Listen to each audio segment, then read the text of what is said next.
Hello, I hope you can see me okay. I am working on the next project for the group, and in fact we've just come back from the lavender farm here in Kent, which is quite near Shoreham, and I have bought myself some lavender.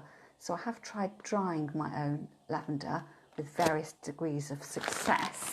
In fact, I bought some lavender from our street market in Faversham a few weeks ago, and that has dried really well. And then I had a few stems I picked from my sister's garden, and I was choosing the closest stems, the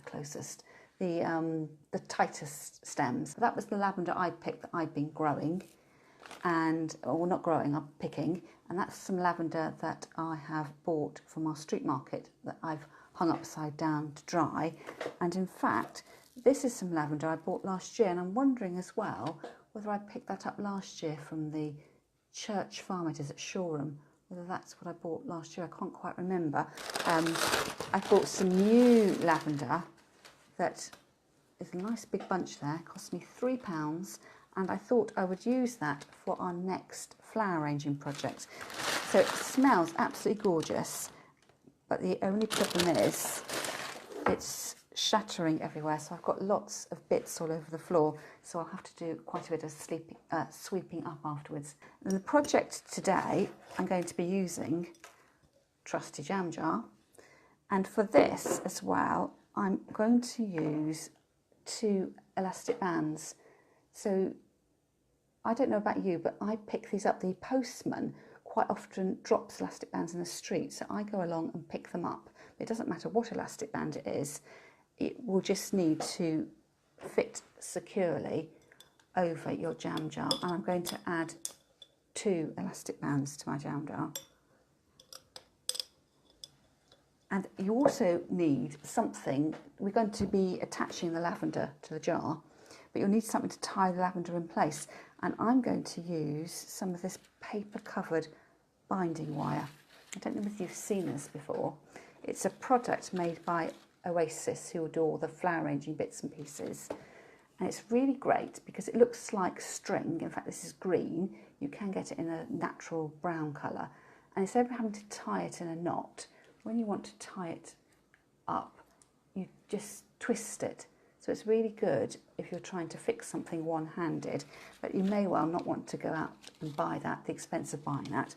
So you might just want a piece of garden string, and again, I couldn't find any string to hand. I got some sort of decorative raffia. So you need something to tie as well. So I'm sitting here, I say in my sister's house, and you can see that my brother-in-law's got a model yacht on the top, which I daren't move. So I'm working around everybody at the moment. And as you can see here, making a little bit of a mess. What I'm going to do, first of all, is to take the lavender that I've already got at home, that I say I've had dried for a while, and I've just kept it in a little jug, so it just looked quite pretty and natural in the little jug. So I'll unwrap all of that. It's got an awful lot of elastic bands on here, and then spread that out. So this is a really easy project to make, but it is slightly messy, just because the lavender, it will shatter quite easily, especially if it's quite old lavender. It should be robust enough. So having fixed my 2 elastic bands onto my jar, you need to work through, and we're just going to be threading the stems of lavender underneath the jar and pull them down. My lavender's got like a head up here and then a little bit down here. I'm just going to brush that away with my fingers. And then you'll need to decide how high you want your lavender to stick up above your jar. I'm going to go for about halfway, so I've got half of it is below the neck of the jar and then half is above.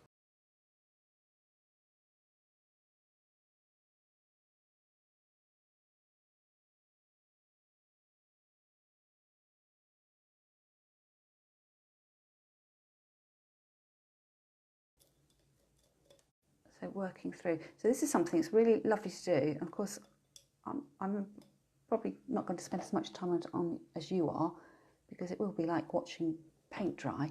but it's just simply lining the lavender up. So you need to make some time to do this. It may be that, like we are today, we're sort of having a mini siesta. Everybody's doing their own thing. You could set aside some time to do that.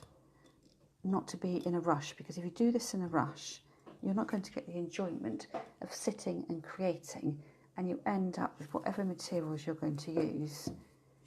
You may find that you're breaking them and you're just getting a bit hot and bothered and agitated.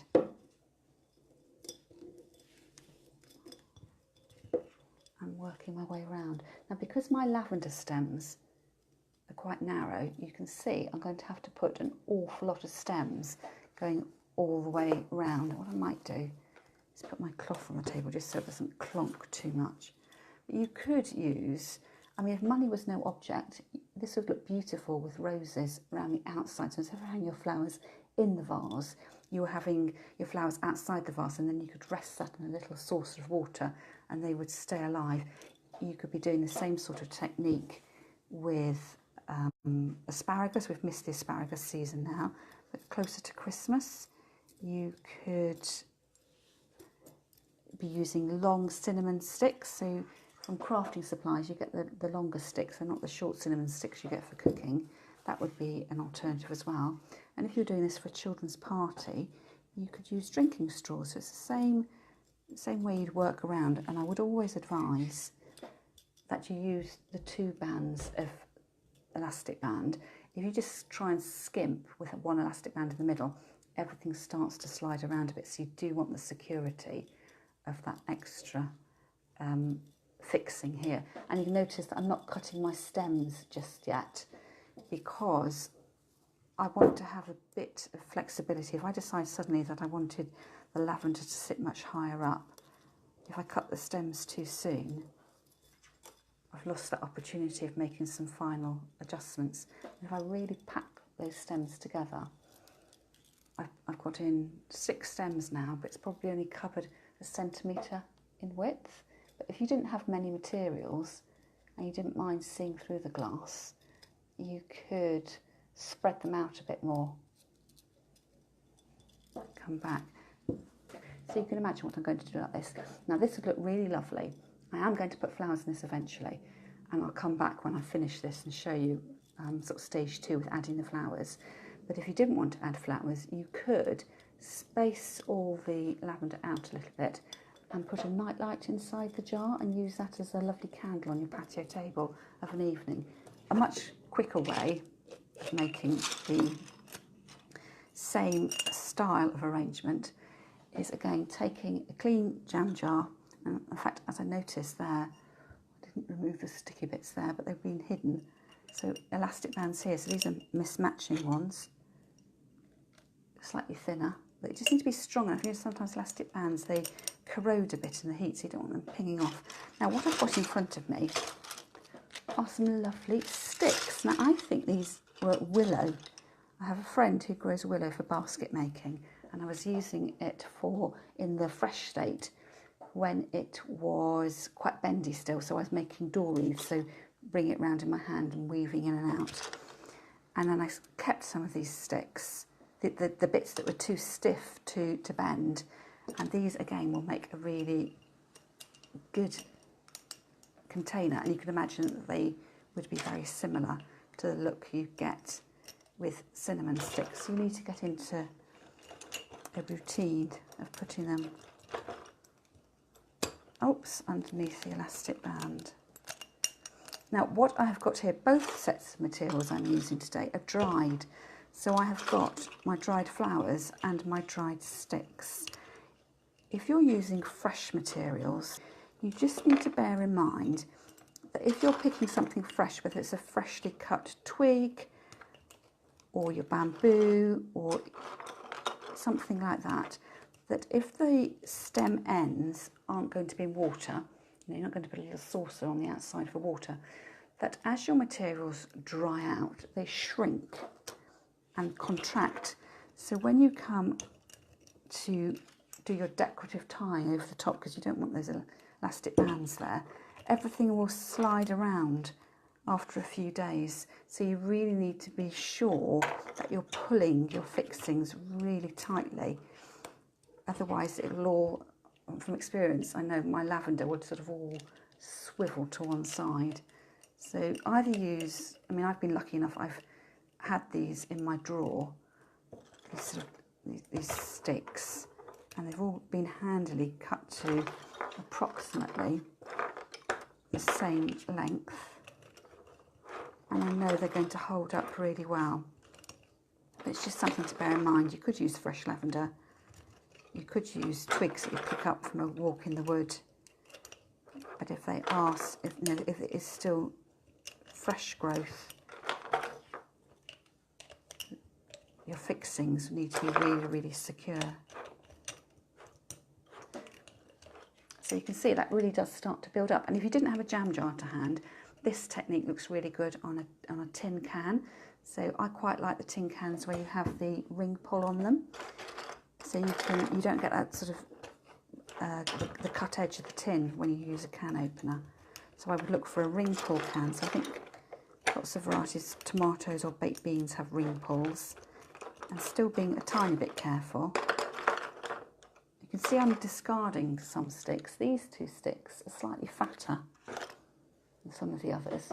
So the only other thing I have to bear in mind is that where I've got my sticks that are dried, if I've got a really fat stick in there and then a very skinny stick, because the elastic bands had to sort of stick out quite a long way to hold the fatter stick, that sometimes you'll find when you pick up the sticks that the thinner sticks will fall out at the bottom.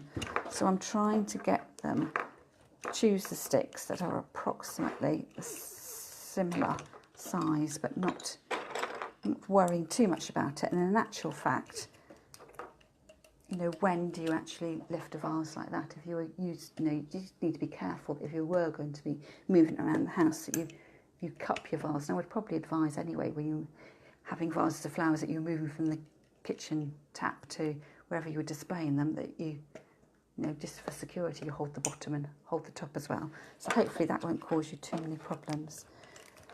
I think probably the only thing you need to think about is the quantities. And of course you never really know how many sticks you're going to need to complete the project. So it may be that I'm packing them all in really tightly here, like a little garden fence, that if I run out of sticks partway round, I will need to add, well, either go out and find some more, cut them to length, or go back and space them out a little bit. So I'm starting to close the gap there.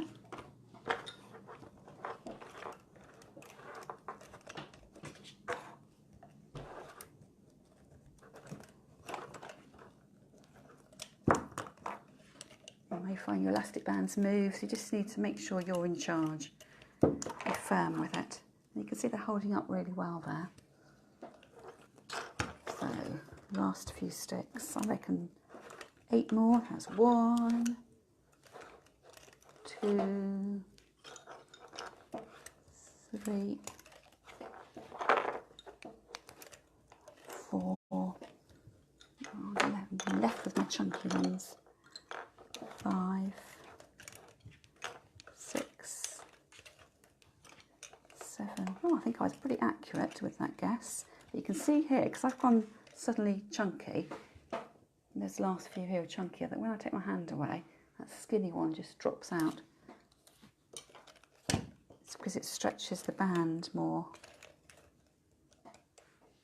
I hope not too many fall out, otherwise I'm going to be in a right pickle. See if I can squeeze one more in, just to get a really, really tight fit. There we have it. So you can imagine now you've got the finished look.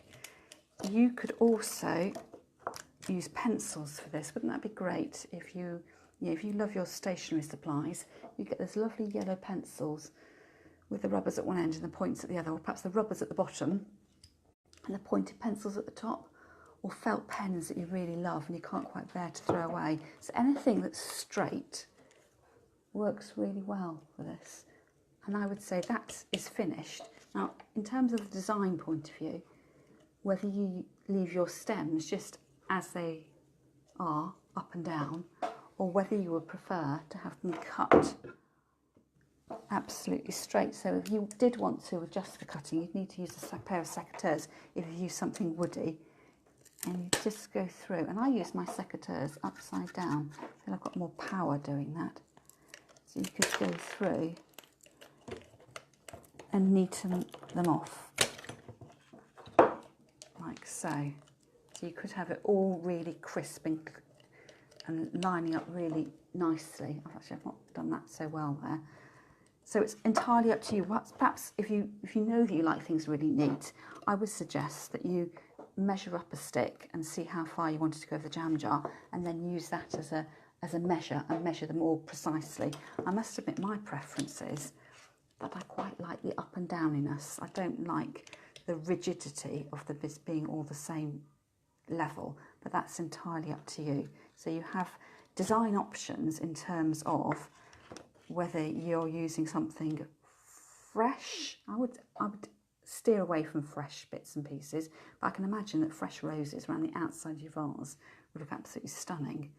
You'd have to spread them out a little bit because the heads of the rose would have a width to them, but that would look gorgeous in a very shallow source of water. And then you'd have, you know, just that sort of, we're used to having vases with the flowers inside, but you could have a vase with the flowers on the outside. I like the sticks, and you could use cinnamon sticks, you could use the pencils, the pens, or even spaghetti. Possibly with spaghetti, that you might want to use some double-sided sellotape and put that on the jar first of all, and then rip off the backing. And as you're working with the elastic bands, just having a middle strip of sellotape so they were sticking on. I think if you were using something really fine like spaghetti, you just run the risk that it's all going to break or fall apart, so you need to be quite delicate. So that would be the finished section there. So I will then tie that off. So this is this fabulous string here. This is my binding wire. And I would normally keep it on the ball of the main ball, because you never quite know how much you want. So again, different ways of doing it. I could wrap it round and just keep it level with the pieces of elastic band, and then cut the elastic band away. So I could have two bands, a band at the top and a band at the bottom, replicating the two lines. Or if you wanted more, you could work your way down the vase in a crisscross way. And this is where the binding wire is really easy to use, because you can imagine you just would not be able to do this with string. And then when I come to tie it, all I need to do is twist it round like that, and that is tied and holding steady. So there's none of that business of trying to tie the piece of string. So then I would cut the bind wire away. Just make sure everything is sitting down flat again. So I've now left with two bits of string there, bits of the ends, and because this is a binding wire, I could either cut them off or I could try and make them a bow. What I can do with this binding wire is, if I get it to circle round on itself, I can make a decorative feature of that knotted area. And again, this is something that you couldn't do with string, just to hide those cut ends, because it does have a piece of metal inside, a piece of wire, and you don't want to get cut.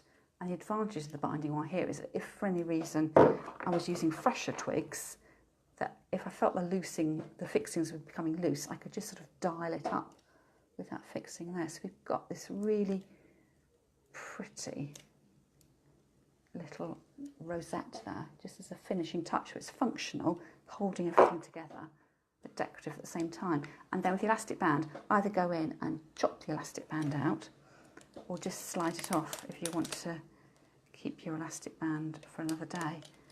And if when you've taken the bands off you still think it's a bit loose, you could just go back and add in another bit of string or the binding wire, or you might fancy finishing this off with a pretty ribbon. So you can imagine with my lavender, if I had a lavender coloured ribbon, that would look really great fixed on there as well. So that would be the second project, is decorating the outside of the vase in a very naturalistic way, using natural plant materials, whether it's the sticks or something with a flower on, and then put the flowers inside. So what I'm going to do is I'm going to finish off my lavender one, because I need to be a bit more painstaking with that, and it's going to take several, well, I don't know how many, it's going to be about 100 stems I would think going through there, and possibly even more, and then I'll come back when I've finished the lavender one and show you how I'm going to arrange my flowers in there. So finished at last. This took me not ages, but quite a little while to put all the lavender in, and I had my bunch of lavender that I had dried from last year, plus the lavender I'd bought from my street market that I'd been drying, and really I would say that I could get some more lavender in there, and the reason I didn't add any more was because the lavender that I've dried at home is shorter, the flower heads are shorter, and it's a much more vibrant blue.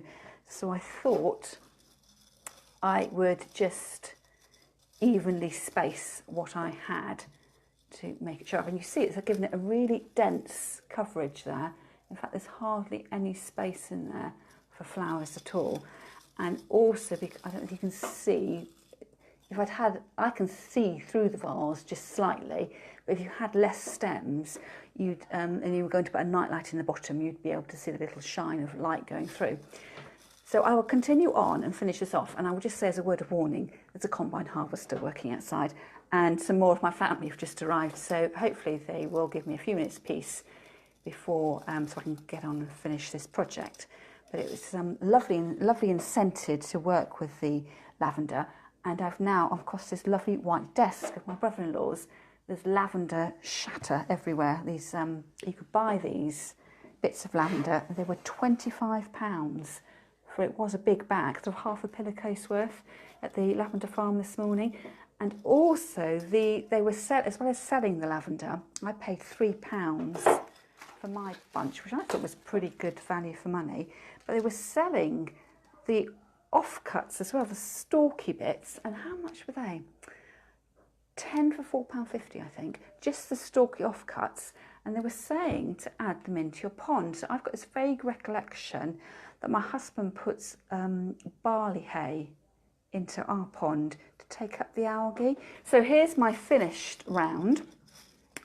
And I swapped elastic bands as well. I don't know if you remember, I started off with the thick elastic bands that I picked up from the postman. I found they didn't have enough give. You had to put them on securely enough, they didn't fall off. But I was finding it quite difficult to work with. So I took the beginning bit I'd done, I took off and started again with these thinner elastic bands. And then it was painstakingly slow to add in each piece of lavender at one time, so I was using sort of 3, 4, 5 at once just to get moving really, and trying to keep the stems level so they didn't protrude up too much. So we're now at that stage now where I can tie off, and for ease I am going to use my binding wire again. So with the lovely bendy wire, I'm going to put it underneath.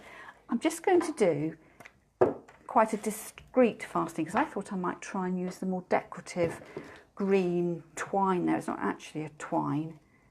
So I'm going to do a really firm, pulling it in opposite directions and giving it a real tight twist. And I'm going to come back the other way, roll the jar around, and again give it a really tight twist. I'm so concerned that when I cut away the elastic band that the lavender is just going to slip sideways, so just need to make sure it is really firmly fixed. So again, right down the bottom, give it a really tight twist, bring that round to the other side and twist it to fasten it off again. And now I've got just short pieces left. I'm just going to smooth those down and cut those two ends short as well, and push them down and then either take the elastic band off, or I think for ease now I'm just going to snip it away and get rid of that. So it has all held up really well, and then come to the chopping off. So I'm happy with the length of the stems here. Put it that way around and go back.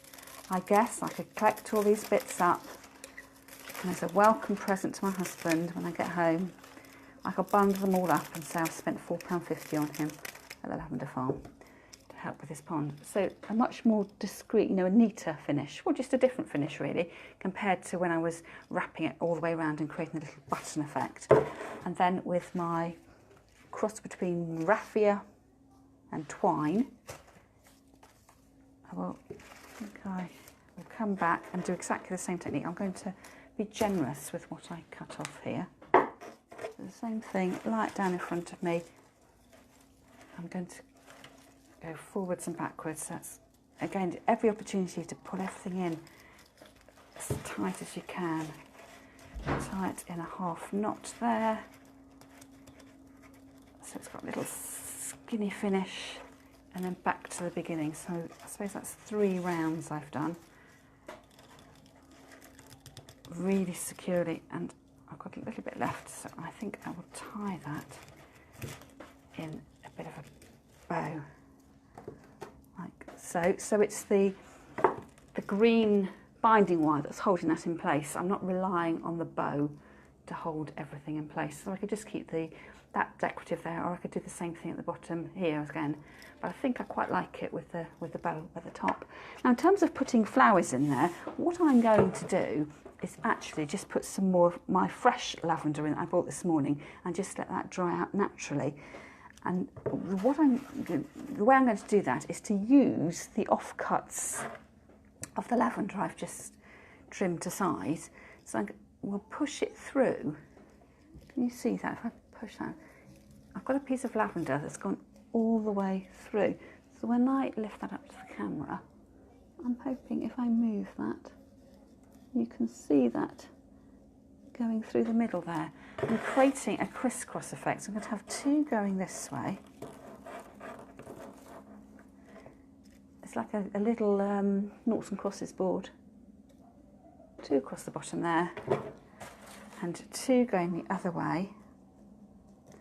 And it just means that when I put the stems of flower in, I mean, you might want to use a different flower if you were using the twigs, or you're using bamboo, you'd be using something different. But because I've got lots of lavender, I've created a grid, and what it looks like inside the jar, it looks like that, like a little noughts and crosses board. So I don't want these anymore.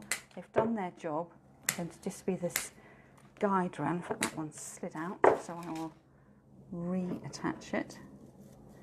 I'm running that through across the rim of the jar, just from one end to the other.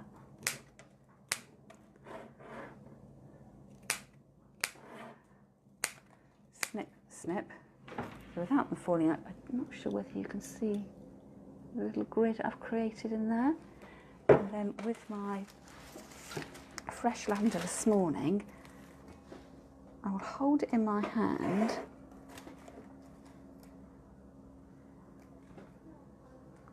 and putting all the flower buds up together. So I'm going to try and cut them all to length in one go, so I don't have to be measuring all the time. And in fact, I probably won't need very many of these because I've got so many bushy flowers around the outside edge of the container. And again, the scent is just amazing. So I've got, I don't know, 6, 7, 8 stems in my hand there. So get all the heads lying level, and then measuring them up against the finished arrangement, I know where to cut them. I'm going to cut them all about there. And then I can arrange them really simply, and they won't fall over because I've got those grid lines inside my vase, and they will just stand. So this is going to be a solid block of lavender. I've got my dried lavender, which is slightly paler in colour around the outside, and then centrally I've got the fresh lavender, which is just waiting to dry off. So I've got no water in this vase, and I can just let those stand up so they're not slopping anywhere. And you could pack it quite tightly, and because these are dried flowers, or they're going to be drying, see those side shoots I discarded down here, I could use them because they don't need to be in water. So I can use every scrap of what I paid for. Again, bunching those together, measuring them up against my vase there, trimming them up to length and sliding them into the vase. So I've just got a massive head of lavender, and that would look really great because lavender is really good for relaxation and sleeping. So it's just covered in that central area. Look really great on a bedside table, you know, if you're having house guests, or, you know, even if for yourself if you have trouble sleeping. But it's just a beautiful scent, or even you know, in the downstairs toilet or something like that. So it will just dry naturally. The fresh bits inside will dry naturally. The only thing I wouldn't do is to put it in direct sunlight, because everything will just fade there. So it's one of those things to enjoy in a cool room, but not in direct sunlight, and somewhere where you can really enjoy the scent. So that is my finished arrangement there. So I shall put that to one side. And then the other container, so that was with the wooden sticks. I'm just going to raise you up a little bit. I've put these flowers in here just because I've been straight out to pick them, and it's so hot. Really, you should not be able to, you shouldn't be thinking of picking your flowers in the heat of the day, because the flowers are just under stress. But I did want to pick them and then get them in water. So I filled my jar with water quite high up, and then putting my flowers in there. So you can see already this hydrangea, the leaves, you know, within 5 minutes of picking are just looking really sad. So again, I will hold that up against the vase and decide how high I want it to be. And I would cut your stems as long as possible, but short enough so that you don't see an expanse of flower head. I can explain that a bit more. You could have your flowers standing up really high.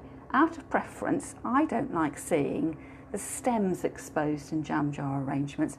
I like to see everything nestled down quite low. So I've cut the flower short enough that it's hovering above the top of the little vase here, but actually it's long enough that it's reaching down to the bottom of the vase. If you cut your flowers too short, and I'm not going to do this, because they're top heavy, the heads are quite big, you may well find that everything's too short. It sort of pings out of the vase. Now you remember that I didn't cut my sticks to the same height, so I've got some ups and downs around the edge, and I'm going to use that just to prop the flowers up so as if they're breaking through the container. So whereas with my decoupage arrangement, I left it all very the flowers are all the same length. I arranged them in my hand, and I specifically cut them so they would just hover over the central area. I am going to have a little bit of variation in height. And then I've got the verbena. So this is growing next to my sister's side path, and in fact I didn't want to pick everything in the garden. These are two side shoots. It had a central shoot coming up the top, so I've only taken the two side shoots. And that one looks, it's probably about the right height. I will recut the stem, and then I can measure that one up against it and recut there. And they again can just casually rest. And sweet peas, of course, you have to keep picking sweet peas, otherwise they go to seed and they don't flower so much. Recut the stems. It was my job last night to just pick the sweet peas. And the same thing, the stems are slightly short compared to the vase, but because I got lots of water in, I could hook them over the edge of that little fence. It's as if it is a country cottage in a jar, and they're just peeking out over the neighbour's fence and build up the relationship, you know, the little arrangement like that. And because I know it's, you know, you need to decide where your arrangement is going to go. In fact, perhaps I should, just noticed my little button here, but make sure that's the front. You could do an arrangement where it fills out totally, but you could have it in the middle of the table so it looked good from all directions, or if you knew you were putting it against a wall, or just concentrate all your really good flowers at the front of your vase, and then you can fill in at the back with bits of greenery or something a bit more everyday. But I do think the hydrangea and sweet peas and the verbena are really quite special flowers to look at. They're not you won't easily buy those in the supermarket or the florist, so I'm making the most of those. And then fuchsia as well. These remind me of our family holidays. We used to go to the Isle of Wight quite a lot, and we've always loads of fuchsias and actually loads of hydrangeas. So it's got lots of happy family holiday memories for me, and they can fill in that gap a little bit. And the flowers, again, poking over the garden fence at the side there. And what I'm doing is I'm taking off the side shoots. Because the water level is quite high, I want to make sure it's what we call the clean stem, just the stem on its own that's in the flower vase and not anything else. They can just one on either side. I'm just really building it up just so it looks pleasing to me. And as I have got lots of the lavender left, I could put some lavender in as well. And for this, I could either cut it down so it's the same length of all my other flowers, or as I've got longer stems, you could decide whether you wanted to come up a bit higher. I'm still inclined, I quite like the sort of mounded effect, where it's all quite round and low. But as you arrange your flowers, you'll have your own personal style of how you want to put them in your vase.